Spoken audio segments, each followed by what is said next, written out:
You guys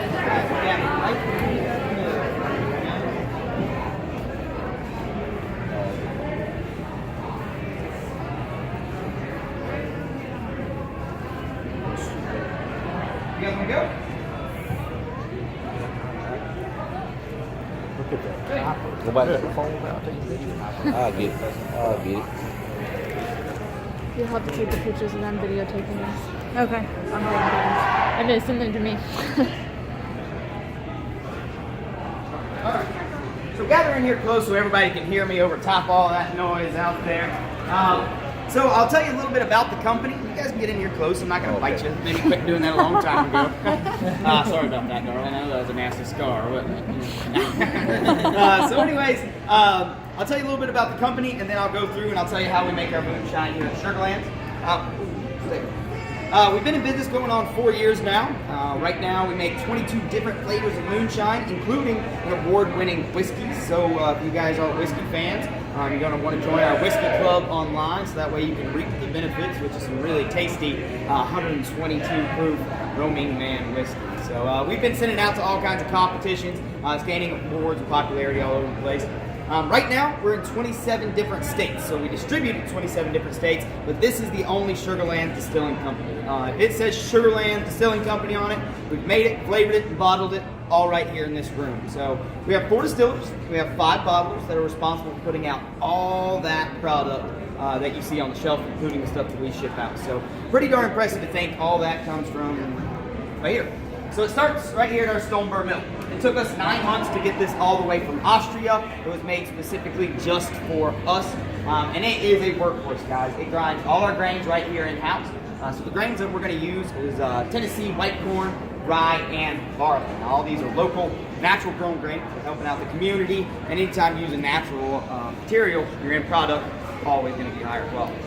So how this works, guys, you fill up that hopper with 1 grain at a time, turn a motor on in the back, use very little electricity. Those grains begin to fall out onto 2 grinding stones. Of course, the grains are ground up, they'll come out the chutes here where we'll catch it into bags until we're ready to start making our mash. So it depends on the type of moonshine we're going to make, on how we start putting together that mash. It's kind of like making biscuits. If the biscuits aren't any good in the bowl, they ain't going to be any good coming out the oven. So if your mash ain't any good, the moonshine ain't going to be any good. Make sense? Mm-hmm. So, who's seen that show Moonshiners on Discovery Channel? You guys are aware of Jim Tom Hendricks, the old man from Robbinsville, North Carolina. We actually bought his recipe to make his unaged rye. So how we're going to do this, we're actually going to use all 3 of these grains. We'll grind them up. Once they're done, we'll put it in this cooker right here behind me. We'll add some water to it, heat it up to about 180 degrees. That's going to kind of soften up those grains. We'll start adding enzymes in there. These enzymes will start breaking down the starches. Those are the natural sugars in those grains. And then we'll let it sit there for a few hours. So over that period of time, we're going to slowly bring that temperature down to about 80 degrees. At that point, it's kind of like a soupy oatmeal type mix. We'll pump all that material out into our fermentation vessels. Now, unfortunately, we're not fermenting and we're not distilling anything this week. So you're not going to see anything in our fermentation vessels. But what's happening inside there, we add some yeast in there. The yeast begins to eat that sugar. That sugar creates alcohol, what we call a corn beer or a distiller's beer. Now, usually what you'd see in there is our Silver Cloud mash. Now, that's a 1927 recipe from the Prohibition era. It just uses corn, sugar, water, and yeast. That's all it is. That corn goes straight from the mill, right in the fermentation vessel, and then we'll let it sit there for a period of 7 days. So after all that sugar is gone, it has no more fuel to create alcohol anymore, so we're not going to let it sit there. So we're going to pump all that corn beer out. We'll pump it into the still. The stuff that's left over is kind of the denser material. It's sunk down to the bottom there. It still contains yeast, but it's dormant. So we're going to reuse that so we can make a sour mash. We'll raise the pH level of it, and then we'll use it back in our next mash run. Or we can ship it back out to those farmers that helped us get those grains. So now they can feed their animals, their cows, their pigs, feed their livestock. So it's high in protein, high in fiber, very good for the animals. And it's got a little alcohol content in there too, so you get a very happy cow at the end of the day. So we're going to go ahead and walk over here. We're going to take a look at the still. We'll show you what's going on with that. What's going on? That's awesome. The cow's getting drunk. So at this point, we have now made alcohol. Okay? It's roughly about 10%, a 20 proof when it's sitting in there. So enough couple big big gulps. You'll get a nice little buzz off of it. Old timers love drinking the stuff as they were building their still. It kept them hydrated and kept them a little bit of buzz while they were making their still out there in the woods. So all that corn beer's been pumped into the still now. This is our 750-gallon still right behind you. 250-gallon still. We started with that 3 years ago, but as we got better at the craft, we had to increase productivity, so therefore we created a bigger still. So we heat it up to about 173 degrees. That's when that alcohol will begin to boil, and it starts to turn into a vapor. Now the way we heat this up is very important. We don't use a furnace like you would see on TV, okay? Because open flames, alcohol vapors, they don't mix very well. So steam is how we do it. Basically, it's a lot safer, a lot more cost effective, and it will heat that entire thing evenly. Where if you have a furnace, you run the risk of accidentally scorching your mash. You scorch your mash, your end product smells and tastes like burnt popcorn, and who wants that? Weirdos. That's who wants that. So once that alcohol begins to boil, it turns into a vapor, rises up into the whiskey helmet, travels down the whiskey arm into the copper distillation column right here. And this is what we call fraction distillation. Basically what's happening on the inside, there are copper plates in between these sight glasses. These copper plates have vents cut in them and they are heated up. So once the alcohol vapor gets inside, it's going to condense, it's going to cool back down into a liquid. You'll see it streaming down those sight glasses. Still is running right now. Of course, once it touches those copper plates, it instantly turns back into a vapor, rises up through those vents, and it does that a series of 5 times. Now, every time that alcohol is distilled, it raises the proof of the alcohol and makes it a lot smoother to drink. So that's why everything on our shelf goes down so easy, because we distill it 6 times. So after it's been distilled, it's going to travel into these 2 copper columns there on the end. You can't see those. It's the single column on the smaller still there. And that contains our worm. Now, a worm is basically a long copper tube that's been coiled into a spiral, and it's surrounded by water inside that copper. That water is going to cool that alcohol vapor off as it travels through that worm, and now we have a finished product. Okay? It only takes roughly 8 to 12 hours to run this still completely dry.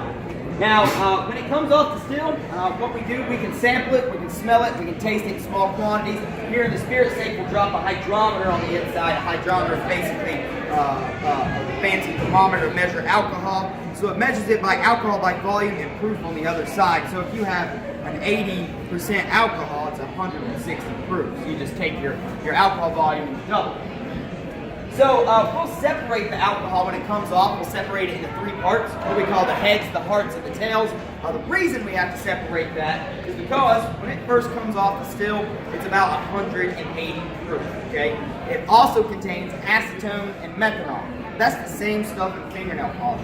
So if you were to drink this, not only would it make you go blind, it would also cause nerve damage and kill you over time if you drank enough of it. Now you'll notice if I take the jar and I shake it, the bubbles in there, they dissipate quite quickly. So the faster these bubbles go away indicates a higher proof alcohol. Now it looks just like I'm shaking a jar of water. But when you smell it, it definitely does not smell nor taste like a jar of water. You're going to smell how strong that rubbing alcohol smell is. You're going to smell that strong acetone flavor to it. It's not going to smell like something you're going to want to drink. You smell it from here. You want to sniff. It smells like nail polish. Nail polish. No thanks. I'm about to take your words. I just like it. Yeah, nail polish. So this stuff right here, again, guys, you're definitely not going to want to drink that. Now, around about 160 proof is when we're going to start collecting it. This is the good stuff, okay? This is what we're all working so hard for. This is the hearts of Sugarlands right here. You'll notice when I take the jar and shake it, it's a little more silky than that first jar there. You'll see those bubbles just sit in there for quite some time. That's when you know you're safe to drink it. When you go ahead and you smell it, it's going to smell a lot sweeter. Now, it's 160 proof. It'll still sit you down. And how is he separating that again? The first section comes out. That's the normal still right there. It still smells like nail polish. But Yeah, it's still it does have 160. alcohol. You can smell the alcohol. Smell that one? So, yeah, around about 160 when we collect it, we'll roughly get 120 to 130 gallons of this stuff right here. We're gonna proof it on down. That's why we don't have 160 on the shelf. Now, 160 we can sell it if we wanted to. We just gotta pay more taxes on it. We'll pay more taxes, right? So we'll proof that on down, then we'll start flavoring it. Of course, the final and last jar here, you'll notice it's not as pretty as the first two. It's a little more cloudy. Basically, what's happening is you're at the tail end of the section now. The oils and the starches are starting to come off those grains, leaking into alcohol. It'll give it that real cloudy look there. You'll notice when I shake these, the bubbles just sit in there for a second. So that'll tell you got a real weak alcohol.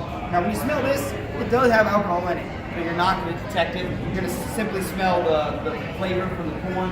Maybe smell more like yeast. I had a lady tell me it smelled like her husband's socks one time. Oh my goodness. You want to sniff? Smell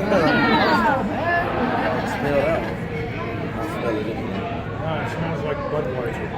Budweiser, yeah, exactly. Yeah. No.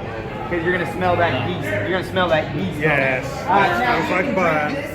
It's not gonna kill you. It doesn't contain any harmful chemicals. Old timers, in fact, they would sell this as cheap whiskey on the back of a pickup truck in a Walmart parking lot, kind of like this guy does. It's good seeing you, Ben, by the way, man. Been doing business with you. Tell my granddad he said hi. So this stuff right here, man, it's not gonna kill you guys. But it'll give you one of the worst hangovers you ever had. It's going to make you wish it killed you. So the only stuff we're going to collect is the good stuff right there. That's the hearts of the rum. So, any questions on How are you collecting that? Like, how do you collect it? Yeah, and get once it it to comes where- off the still here, we just hook a hose up to it, run that hose into a giant container that I'll fix and show you, and then we put it in our warehouse. And how do you split it up like that? Bite proof.